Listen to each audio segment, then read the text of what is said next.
Maria Delgado had worked at Brandon's Army surplus for almost 3 years, and most evenings ended the same way.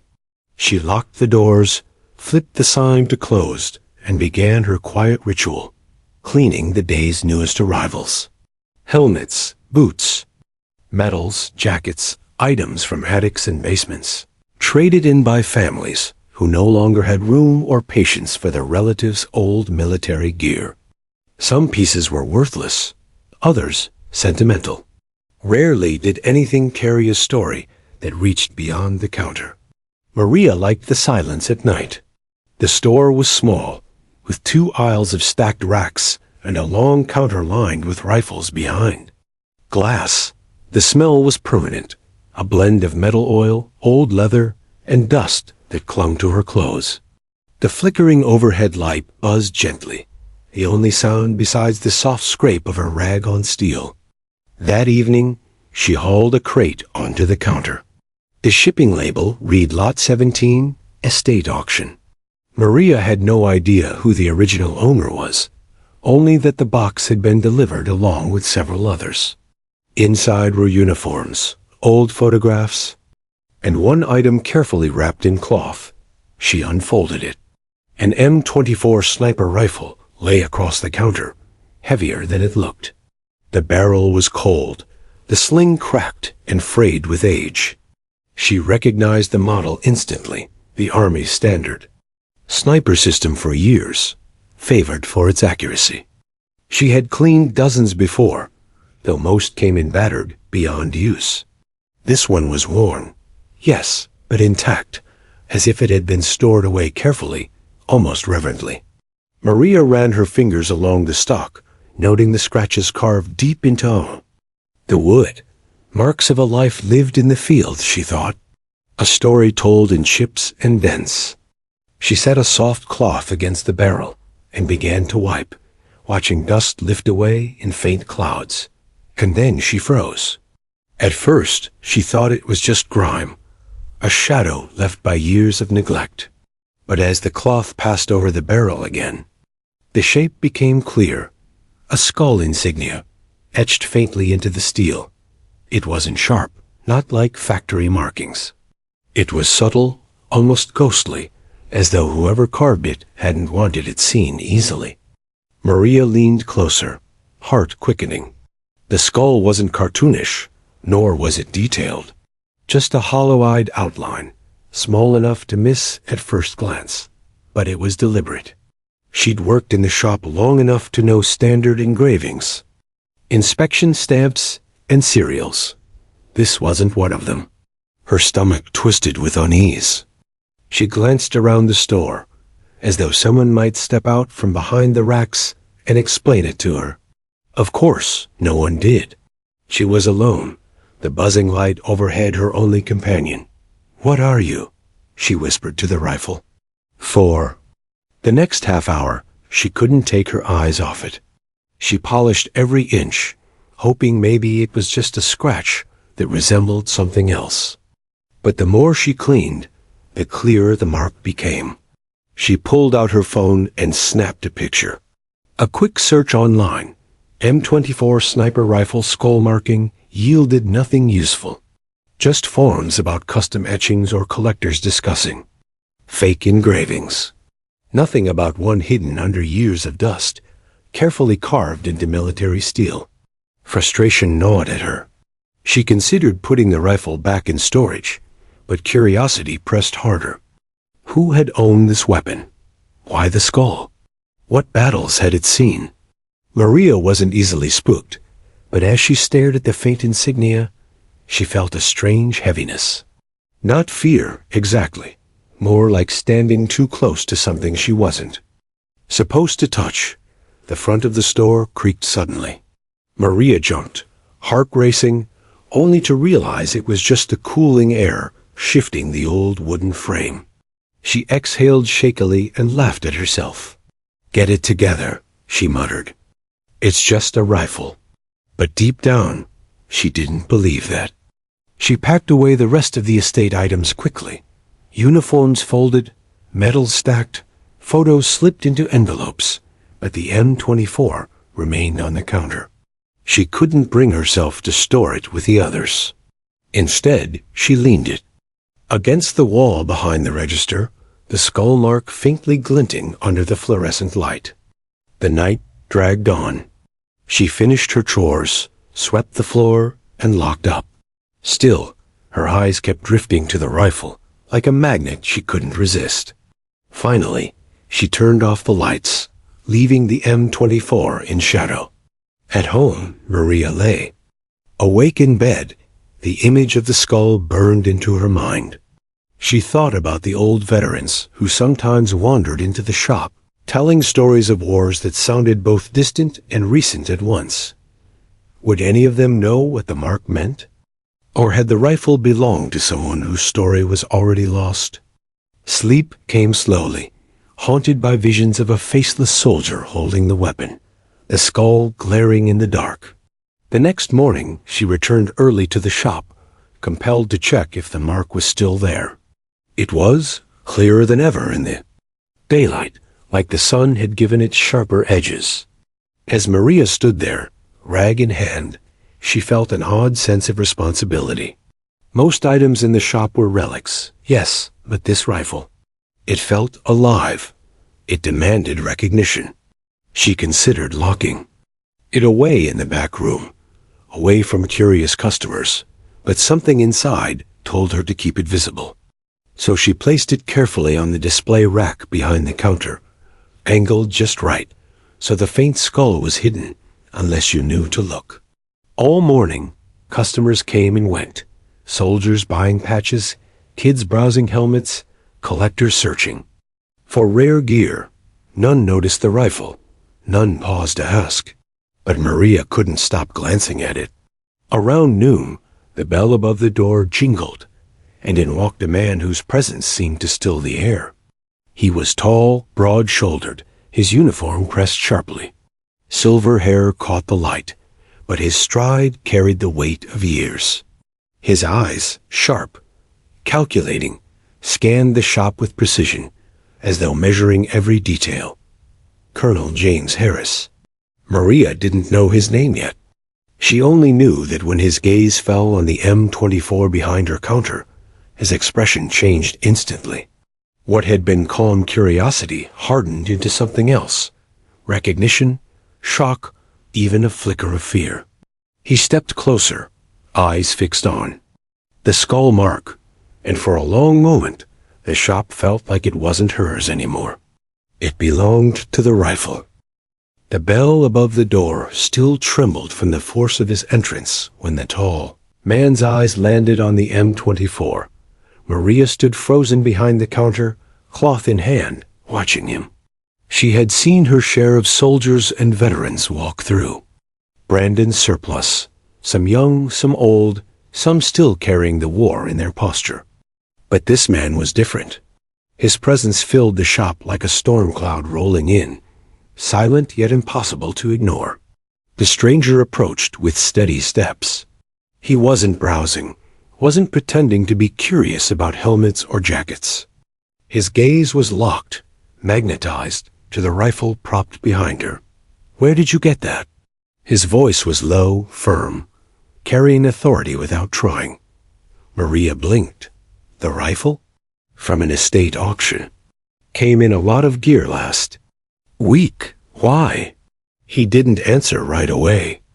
Instead, he stepped past her invitation for distance and leaned close to the counter, eyes narrowing as he studied the barrel. His fingers twitched, then he slowly reached over the glass and lifted the weapon with a reverence that felt almost sacred. The shop went unnaturally quiet. Even the buzzing light overhead seemed to hush. He turned the rifle in his hands, jaw tightening as his thumb brushed over the faint skull. His breath caught. "My God," he murmured. Maria swallowed hard. "What is it? Some kind of unit mark?" A man glanced at her, as though weighing what, or how much, he should say. His eyes were steel gray, but behind them, something darker stirred. "What's your name?" "Maria. Maria Delgado." He nodded once, distracted. "Delgado. You don't know what you've got here. Her heart ticked faster. So tell me, what is it? He stared at the skull again, lost in thought, before finally speaking in a voice so quiet it seemed meant for himself more than her. This belonged to the Deadeye division. Maria frowned. The name meant nothing. She had spent nights Googling insignias and markings from every corner of the armed forces, but Deadeye division wasn't one she had seen anywhere. It sounded almost cinematic, like something from a war movie. She gave a half-nervous laugh. Never heard of them. His gaze snapped to hers, sharp and unblinking. You weren't supposed to. Maria felt her throat tighten. What does that mean? The man, Colonel Harris, though she didn't yet know his name, lowered the rifle, still gripping it firmly, as though afraid it might vanish. It means this rifle shouldn't exist in a place like this. And neither should that mark. Maria crossed her arms, steadying her nerves. Look, if this is stolen property, or it isn't stolen. His interruption was swift, final. It's forgotten, buried, and it should have stayed that way. The cryptic words sent a chill crawling down Maria's spine. She had always prided herself on her curiosity, on listening to the old soldiers who came into the shop in spontaneous of jungles and deserts. But there was something about the way this man spoke, clipped, deliberate, that told her she had stumbled into something heavier than any story those veterans had shared. She gestured toward the rifle. Then what exactly is it? What's the skull? He was silent for a moment. Finally, he exhaled, his shoulders sinking just slightly. The Deadeye division was never written into history. They were a unit that didn't officially exist. Special operations. Snipers trained beyond anything you've read about. Missions nobody else was supposed to touch. Maria's brow furrowed. Like Black Ops? His mouth twitched. Darker. Officially, they weren't real. That's how effective they were. That skull. He tapped the engraving with a knuckle, producing a soft metallic note, was their mark. Carved into the weapons of only the most precise shooters. If you see that insignia, it means the man who carried it was exceptional, deadly, and gone. Maria's skin prickled. Gone? They didn't retire, Harris said softly. They disappeared. Some in missions no one talks about. Others erased from record. Families got medals in the mail. Maybe a folded flag, but no answers. The Deadeye division didn't leave heroes. They left ghosts. The shop felt colder somehow, the fluorescent lights suddenly too harsh, the air too still. Maria glanced at the rifle again, her stomach tight. She wanted to put it back in the crate, cover it with the uniforms and photographs, and never touch it again. But something inside her resisted. If this is true, why tell me? Why not just take it? Harris hesitated, his thumb brushing the stock almost absently. Because I trained some of them. And because I need to know whose rifle this was. Maria blinked. You trained them? He nodded once. Back when I was younger. Sharpshooters, the best of the best. Men with eyes steadier than their own pulse. I taught them how to breathe, how to wait, how to strike from distances that seemed impossible. Then one day, they were gone. Orders sealed, names erased. I never saw them again. There was something in his voice, not just authority, but grief, guilt, the weight of survival. Maria felt it like a pressure against her chest. She looked at the skull again, faint but undeniable. So, this could have been one of theirs? It was one of theirs, Harris said firmly. His eyes didn't leave the engraving. The question is whose, and why it ended up here. The bell above the door jingled again. Maria startled, glancing over as two men in civilian clothes entered. They weren't browsing either. They walked in too directly, their eyes sweeping the shop like security cameras. Both wore suits, sharp and dark, with subtle bulges beneath. Their jackets. Harris stiffened instantly, lowering the rifle but keeping it close. His jaw set. "We'll talk later," he muttered. Maria blinked. "Who are they?" "Not friends," Harris said under his breath. Then, with a steadiness that betrayed his rank, he placed the rifle back on the counter, careful but deliberate. He leaned close, speaking just above a whisper. "Maria, listen to me. Do not talk about this to anyone. Not yet." Before she could answer, the two suited men approached, badges flashing. "Afternoon," one said curtly. "We're looking for a rifle that came through here recently. Mind if we ask a few questions?" Maria's heart hammered. She opened her mouth, but Harris cut in smoothly, his voice suddenly calm, almost casual. "She's busy. I'll handle your questions." The two men's eyes flicked from Harris to the rifle, then back again. For a heartbeat, the shop was thick with unspoken tension. Maria gripped the counter, her thoughts racing. Whatever this rifle was, whatever the Deadeye division had been, it was bigger than she'd imagined. And now, standing between a colonel, with haunted eyes and strangers who carried authority like a weapon, she realized one chilling truth. She wasn't just a shop clerk anymore. She was a keeper of a secret that powerful men didn't want uncovered. The silence after the agents left was suffocating. Maria stood behind the counter, hands gripping the edge so tightly her knuckles whitened. Colonel Harris remained motionless beside the M24, his body rigid as if he were still standing at attention. His eyes lingered on the door, even after it had closed, like a soldier expecting an ambush. "They'll be back," he muttered. Maria swallowed. "Who were they?" Harris shook his head. "You don't want to know their names. Let's just say they work for people who prefer history rewritten." His tone was calm, but there was a weight beneath it, an old bitterness. Maria glanced at the rifle, that faint skull staring back like a ghost. All this over a marking on a gun? Harris turned to face her, his jaw hardening. Not just a marking, a memory. One they've been trying to erase for years.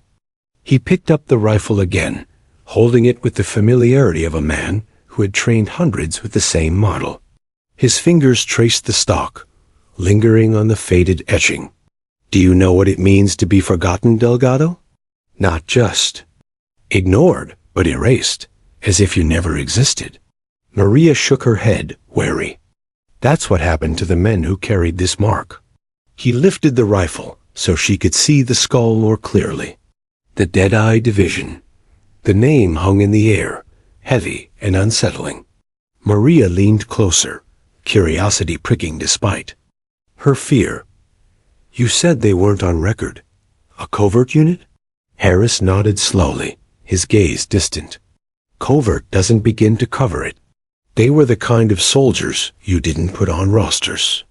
No birth certificates, no service numbers tied to them.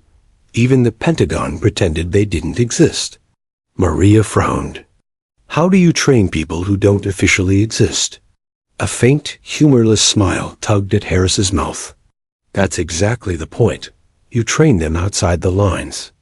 I was assigned to a program at Fort Benning in the late 80s. At first, I thought it was a standard sniper school. We selected the sharpest eyes from across every branch. Marines, Rangers, even Air Force pararescue. But these recruits weren't meant for ordinary missions. They were ghosts before they even picked up their rifles." He set the M24 gently back on the counter, as though it might shatter. His eyes glazed for a moment, seeing not the shop, but something long buried. "We taught them everything. Wind calculation, camouflage, patience. But more than that, how to live invisible. How to disappear into dirt, into crowds, into history itself." Maria crossed her arms, leaning against the counter. "And the skull? Why the engraving?" Harris exhaled, slow and heavy. "They did that themselves? A mark of belonging. A promise to each other. They weren't supposed to exist, but they refused to be nameless. That skull was their reminder, their rebellion against the erasure. A chill ran down Maria's spine. She stared at the faint etching, imagining some soldier crouched in a war zone, quietly carving it into his weapon with a knife, making sure someone somewhere might one day know he had lived. But why erase them? She asked. If they were so effective, why hide their existence? Harris's face darkened. He lowered his voice. Because effectiveness in war doesn't always equal morality. The Deadeyes took missions nobody wanted public. High-value targets in foreign capitals. Operations where collateral damage couldn't be explained on the evening news. They were used until they became liabilities, and liabilities vanish. Maria's stomach twisted. So this rifle, she touched the barrel lightly, almost afraid, it belonged to someone who disappeared? Yes, Harris's tone was grim, and that someone was no ordinary sniper. Whoever carried this weapon, he was one of the best, maybe the last of the Deadeyes. For a moment, neither spoke. A hum of the fluorescent light filled the silence, oppressive and sterile. Maria felt small in the presence of both the colonel and the rifle, as though history itself had shifted into the room. She forced a shaky laugh, trying to lighten the heaviness pressing down on her. You make it sound like a ghost story. Harris's eyes snapped to hers, unflinching. It is, the words lodged in her chest like a stone. He straightened, setting his shoulders with military precision. Listen to me carefully. Now that this rifle has resurfaced, more eyes will turn here. Not friendly eyes. You'll get visits like today. They'll smile, they'll ask politely, but underneath, they'll want this weapon gone. Buried again. Maria bristled. It's just a rifle. They can't possibly. They can, Harris cut in sharply. And they will. Because this isn't just steel and wood, Delgado. It's proof. Proof of men who are supposed to vanish.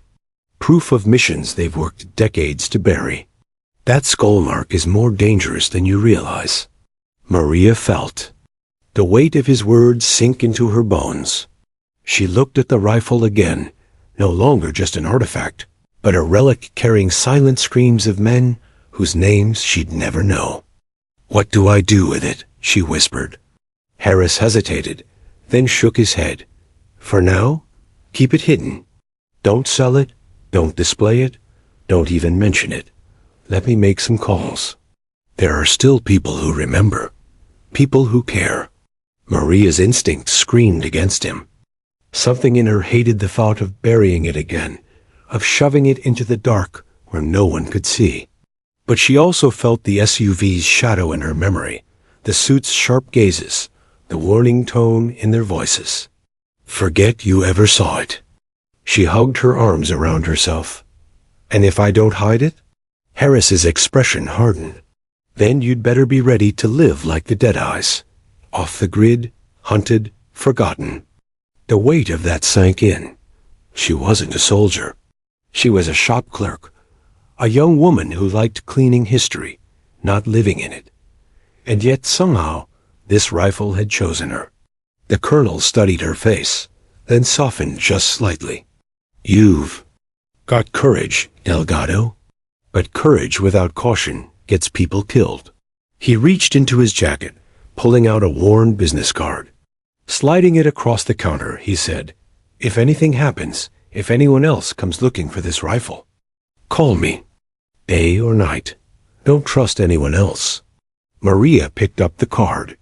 The name printed in bold letters sent a chill through her. Colonel James Harris. Ret. When she looked back up, Harris was already heading for the door, the bell jingling softly as he stepped out into the daylight. The shop fell quiet again, but Maria no longer felt alone. The shadows seemed thicker, the silence heavier. She turned the card over in her hand, then looked at the rifle. The skull seemed sharper than before, as if mocking her.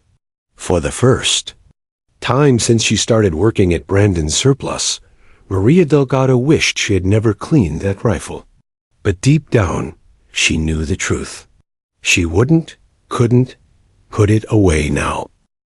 That night, Maria sat hunched over her laptop, the hum of her small apartment's refrigerator the only sound in the quiet. She hadn't meant to bring work home with her. She told herself she would leave the rifle at the shop, hidden under a tarp in the back. But the image of the skull mark wouldn't let her go. It haunted her, a faint etching carrying the weight of lives forgotten. Colonel Harris's words echoed. They didn't retire. They disappeared. Maria pulled her hoodie tighter and typed into the search bar. Deadeye Division Sniper Unit Skull Insignia. Nothing. She scrolled through links, collector forums, gaming threads, conspiracy blogs. None of them spoke the truth she'd felt in Harris's voice. She refined the search. Unrecorded sniper units Gulf War rumors. Still nothing concrete. But buried 3 pages deep, she found an old military forum, ironsight.net, long abandoned, with threads archived from more than a decade ago. Her fingers trembled as she clicked. One thread caught her eye. Ever hear of the Deadeyes? The posts were scattered, full of misspellings and half-believed rumors. One user claimed his uncle spoke of men who could shoot the wings off. A fly at a mile. Another mentioned disappearing soldiers after missions in Iraq. But one reply chilled her most. My squad leader went missing in 2003.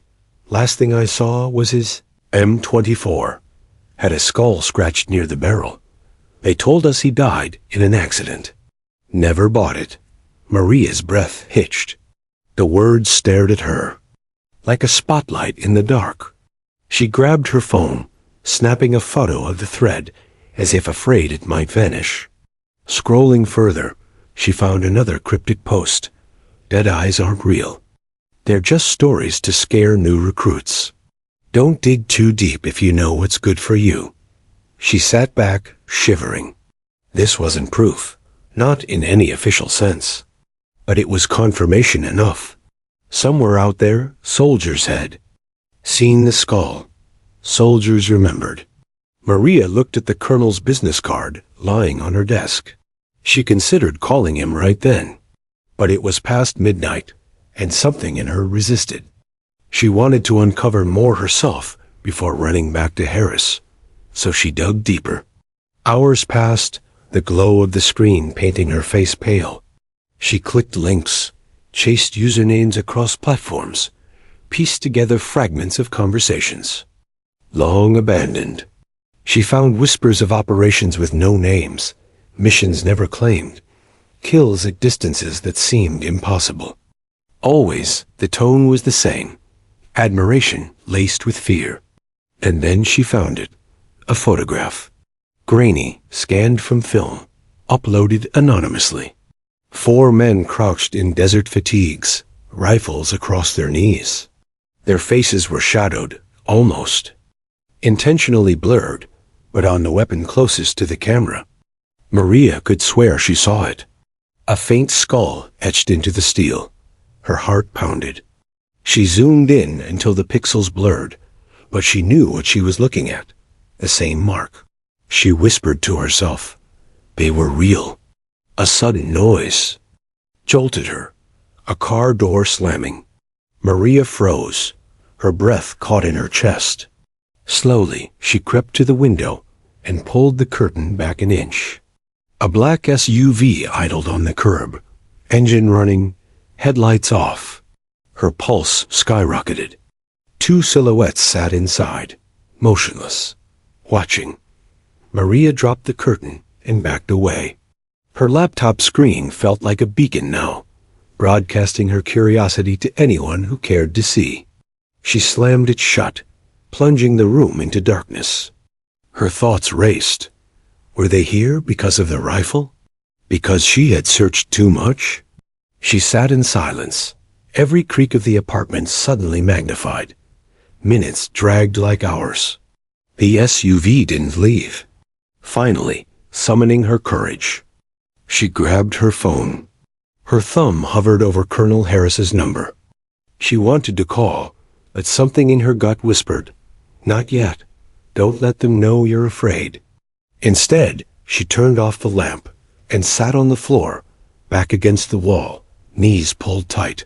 She waited. At 2:37 a.m., the SUV drove away. Maria didn't sleep that night. And next morning, the shop felt different. The bell above the door jingled the same. The aisles were the same. But Maria couldn't shake the paranoia. Every customer who walked in seemed like they might be watching her. Every glance lingered too long. At noon, the door opened again. And this time, it was the same two men from before, the suits. Maria's heart jumped. They walked in with polite smiles, but their eyes were hard. One spoke casually, as if chatting about the weather. "Miss Delgado, we just wanted to follow up about a certain rifle." Maria steadied her voice. "Like, I told you before, it came from an estate auction. That's all I know." The man's smile didn't reach his eyes. He set a card on the counter, blanked except for a phone number. "If anyone else comes asking about it, you call us first." "Understood?" Maria nodded, hiding her shaking hands beneath the counter.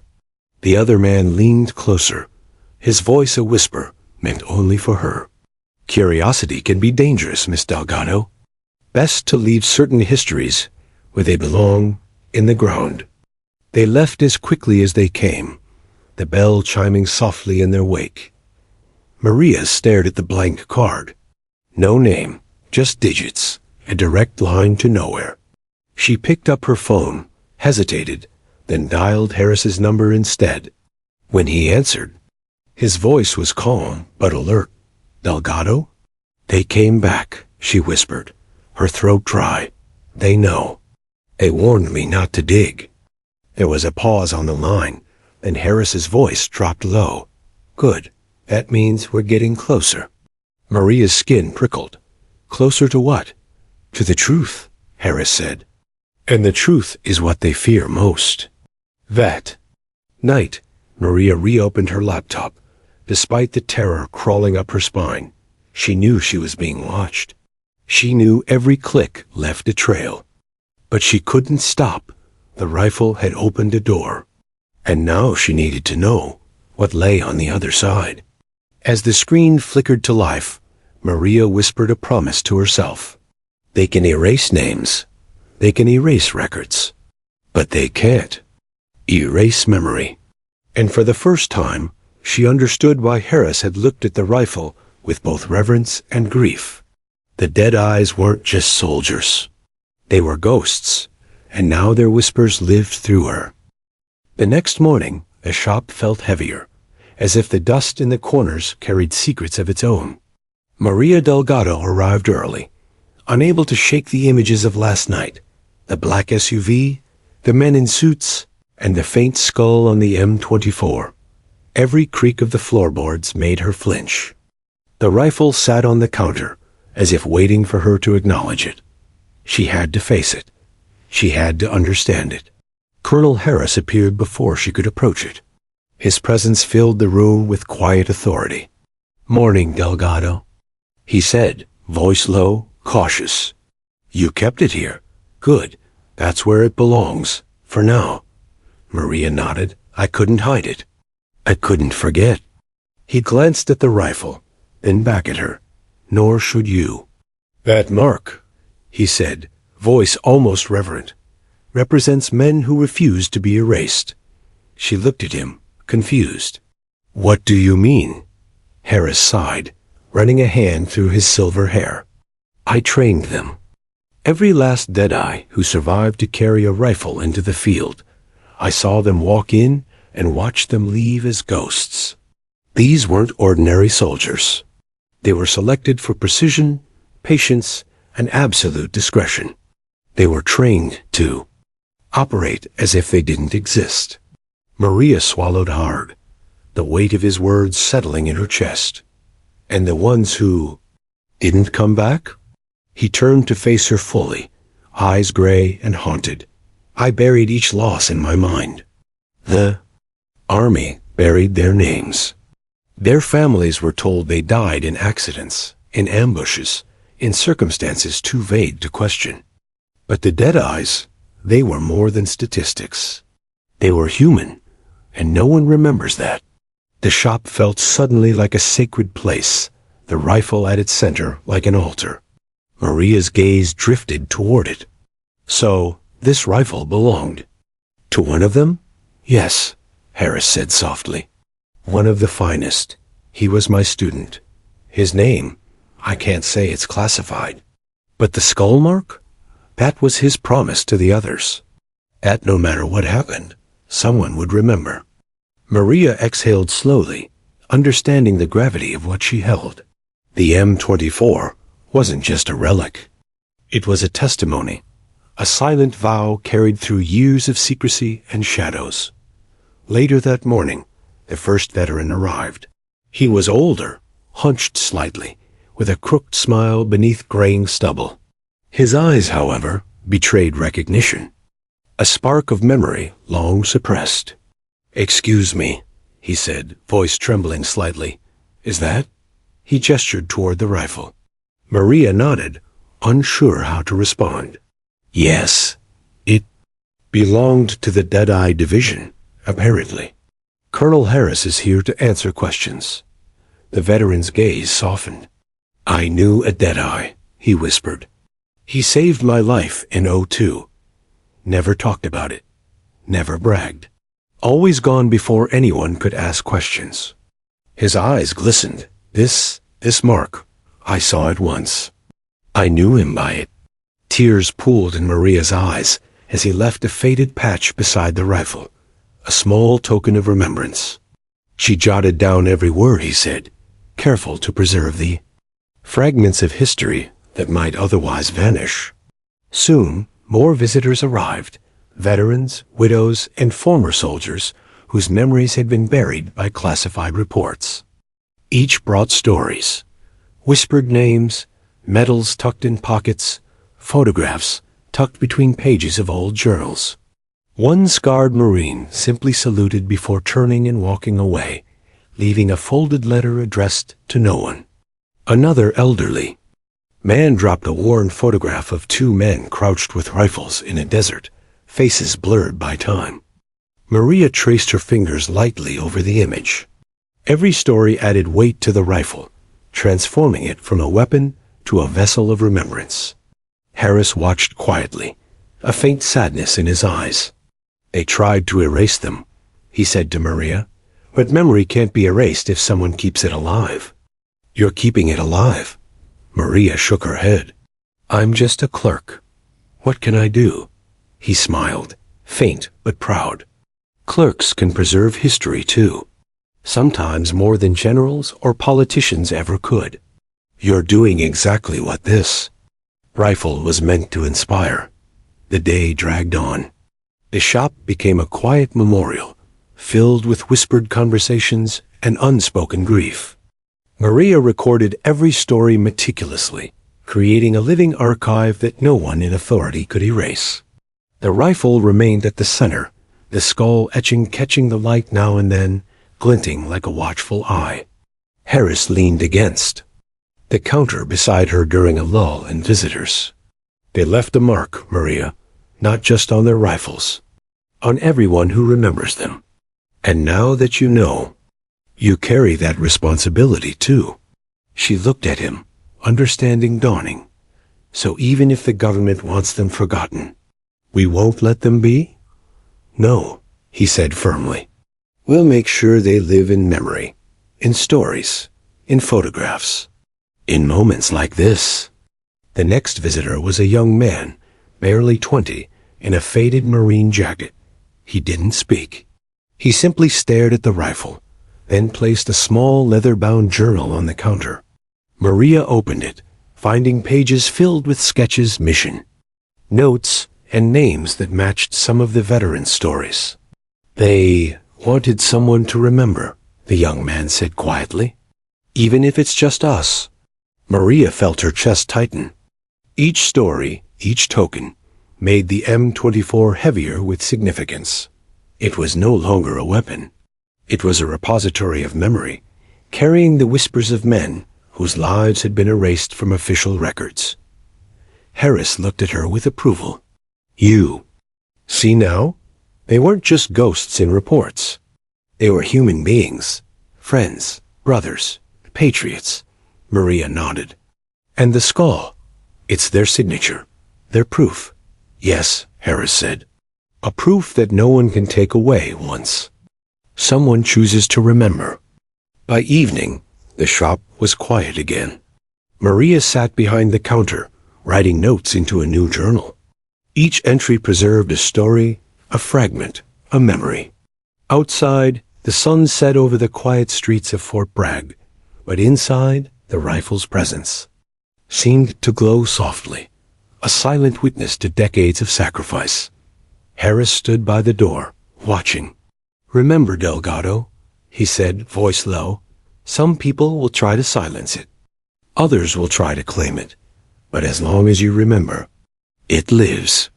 Maria ran her fingers over the stock of the rifle, the faint skull glinting in the dim light. She made a quiet promise to herself and the men who had carried it. You will not be forgotten. And for the first time, she felt the weight of that responsibility, heavy, sacred, and alive, settle onto her shoulders.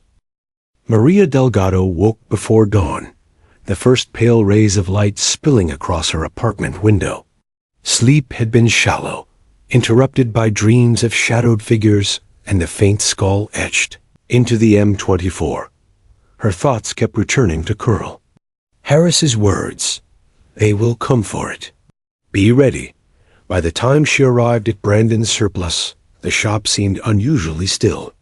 The street outside was empty, yet Maria's every step felt heavier than usual, her senses heightened, alert. She felt watched, though the shop remained quiet. The M24 sat on the counter, skull faintly catching the morning light, reminding her that some histories were never quiet. Maria polished it gently, trying to center herself, but her hands trembled slightly. The rifle no longer felt like a simple artifact. It had become a responsibility, sacred, dangerous, alive. Hours passed without incident, though her nerves tightened like cords around her chest. Then, as noon approached, the familiar, ominous hum of an engine drew her attention. The black SUV. It rolled slowly past the shop's front window, engine muted, tinted windows concealing its occupants. Maria froze, heart pounding. She tried to act casual, arranging patches on the wall as if she hadn't noticed. But every instinct screamed. They were here for the rifle. Her phone buzzed. A text from Harris. Stay calm. Don't interact. Trust. No one. I'm on my way. Maria exhaled, gripping the counter. She had always thought courage was simple. Stand up, face fear. But courage felt heavier now, like carrying the weight of every story tied to the rifle. The SUV stopped across the street. One figure stepped out, scanning the shop with the meticulous precision of a trained operative. Maria ducked behind the counter, heart hammering, feeling trapped in a living history she wasn't sure she was ready to guard. Minutes stretched. The figure returned to the vehicle. The SUV didn't leave. It idled there, silent, a shadow that refused to vanish.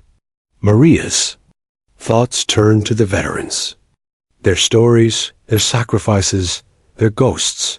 She was holding all of that in her hands. The rifle wasn't just metal and wood.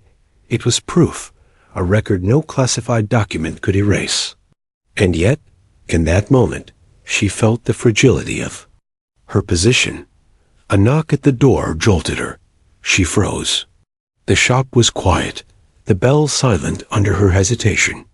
She peeked around the counter. A young man stood there, hesitant, jacket unzipped, hands stuffed into pockets. His eyes flicked nervously to the counter. I heard about the rifle, he said softly. About the Deadeyes. Maria's pulse jumped. How do you know? He swallowed, glancing outside. I served. I knew a Deadeye once. I never thought anyone else remembered. I wanted to say thanks. She nodded, silent. The young man placed a faded journal on the counter, then left as quietly as he had. Appeared. Maria opened it carefully, discovering pages filled with sketches, maps, mission notes, and lists of names, fragments of lives erased. The weight of memory pressed heavier. She realized then that she wasn't just a caretaker. She was becoming part of this history.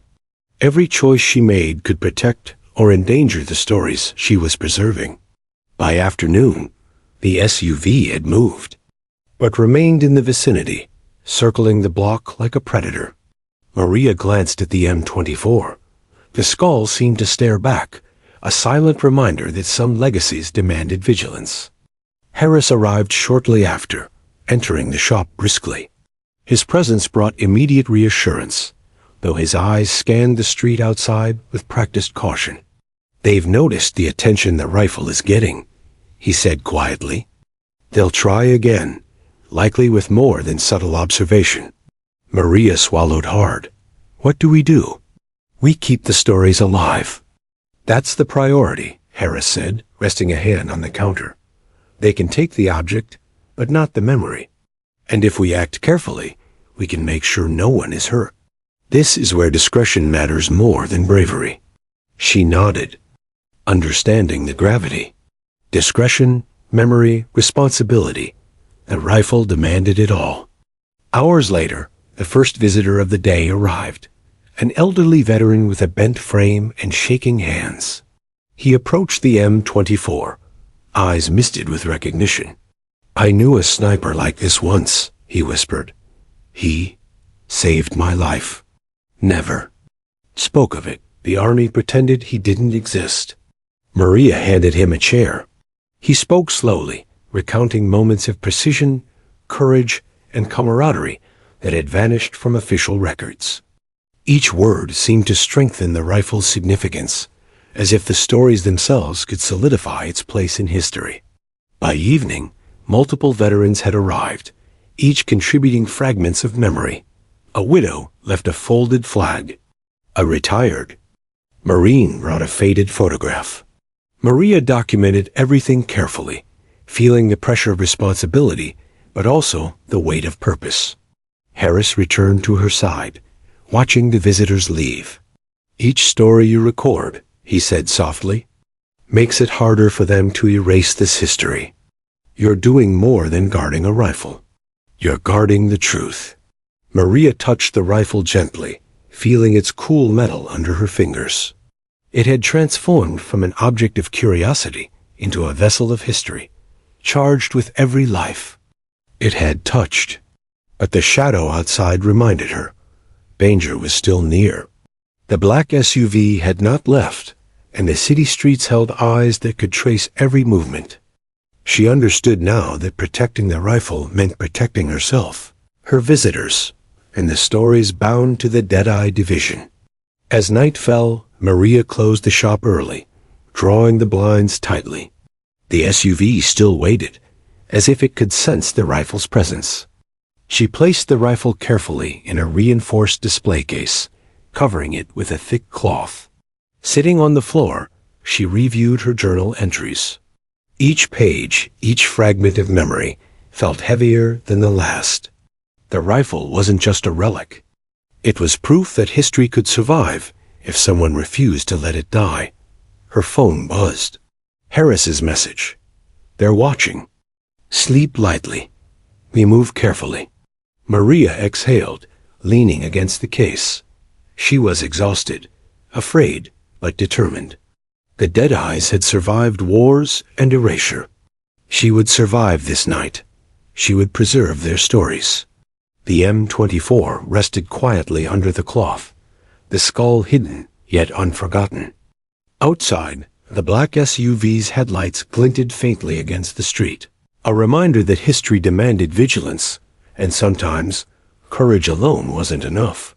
Maria whispered to herself, almost defiantly, "They can't take what I remember." They can't erase the Deadeyes. And for the first time, she understood the true meaning of being a guardian of memory. The morning air in Fort Bragg was sharp and crisp as Maria Delgado arrived at the shop. Today was different. The M24 sat prominently on the counter, polished to a gleaming sheen, with the faint skull mark carefully exposed for those who knew to look. She had spent the previous nights planning, preparing, and contacting those veterans who had shared fragments of the Deadeye Division's hidden history. Colonel Harris arrived shortly after, brisk and purposeful. "You've done well, Delgado," he said, his voice low but approving. "They're ready to tell their stories openly, in a way that honors the truth without inviting unnecessary attention." Maria nodded, nerves tight. The memories weighed heavily on her. The vanished soldiers, the families who had never received closure, and the rifle itself, now a silent witness. She had learned that being a guardian of memory wasn't just about preserving objects. It was about preserving lives, legacies, and truths deliberately erased from history. By noon, the shop had transformed into a quiet, solemn gathering place. Veterans trickled in, some cautious, some hesitant, but all drawn by the shared history. Many carried photographs, journals, and artifacts, placing them carefully on tables alongside the M24. Others simply stood, sharing stories in hushed tones, her eyes bright with remembrance and sorrow. One elderly man, trembling with age, approached. "Maria, I never thought anyone would care," he whispered. "I served with them. I saw what they could do. And now it feels like someone finally sees them." Maria smiled softly. "They won't be forgotten. Not here. Not while we remember." Harris watched from the back, his hands folded behind his back. "This is how history survives," he said quietly to her. "Through witnesses. Through shared memory. Through courage to face what others tried to erase." The stories poured forth. Tales of precision strikes, missions carried out under impossible circumstances, acts of bravery that never made the records, and moments of camaraderie that bonded soldiers more tightly than any official recognition ever could. Each veteran added a piece of the puzzle, filling in gaps of history that had long been obscured. A widow approached next, placing a folded flag on the counter. "He never spoke of what he did," she said softly, voice thick with tears. "But I knew he carried something inside him, something brave. The rifle. This mark, it means he lived, and he mattered." Maria gently accepted the flag, her fingers brushing against the fabric. She felt a lump in her throat. For the first time, the stories she had recorded felt tangible, alive. The rifle had become more than steel and wood. It had become a vessel of memory, carrying decades of hidden history, grief, and courage. Outside, the black SUV idled for a while before leaving, its threat constant but contained. Maria knew the world beyond the shop remained dangerous, but inside, a fragile sanctuary had formed, a place where the Deadeyes could finally be acknowledged, if only by those who remembered. A younger veteran stepped forward, journal in hand. "They called us ghosts," he said softly. "But here, we're real. We existed. And these stories, they prove it." Maria nodded, taking the journal carefully. "And now your memory will live beyond shadows and silenced records." The colonel approached, placing a firm hand on her shoulder. "You've become more than a clerk, Delgado. You've become a guardian. You carry the responsibility of preserving lives that the world tried to forget. That's no small task." Maria felt the weight of his words. She thought of the M24, resting quietly under the dim shop lights, skull mark gleaming faintly. This rifle had connected her to a history she hadn't even known existed. She understood now that guardianship wasn't passive. It was active, courageous, and sometimes dangerous. More visitors arrived, family members of soldiers, former colleagues, historians who had once doubted the existence of the Deadeye division.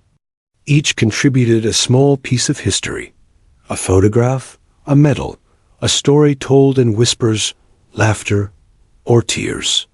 Each edition made the memorial feel more complete, more sacred. By evening, the shop was a living archive.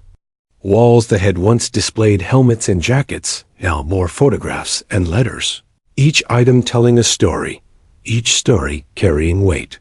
The M24 remained at the center, the skull mark visible, a silent sentinel guarding the memories of men who had walked through fire, carried impossible burdens, and vanished without recognition. Harris spoke quietly beside Maria, almost to himself. They tried to erase them, but this is proof. Proof that ghosts are remembered when someone refuses to forget. Maria glanced around the shop, taking in the gathered crowd. The veterans, the widows, the historians, the quiet witnesses.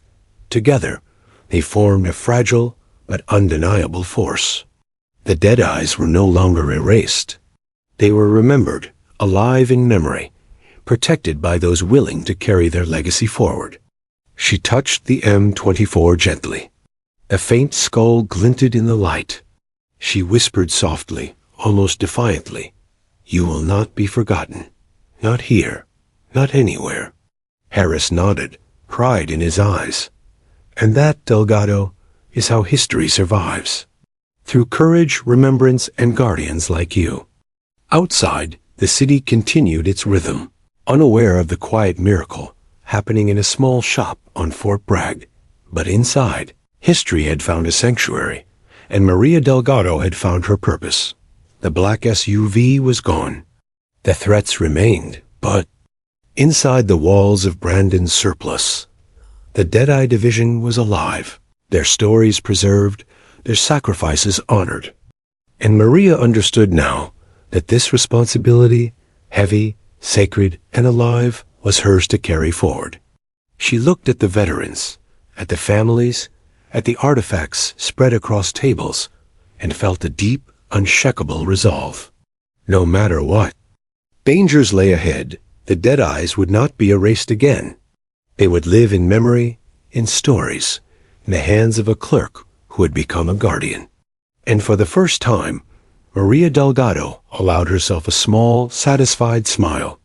She had chosen to remember, and that choice had saved a history that could have been lost forever. The morning sun filtered through the blinds of Brandon's surplus, casting long shadows across the shop.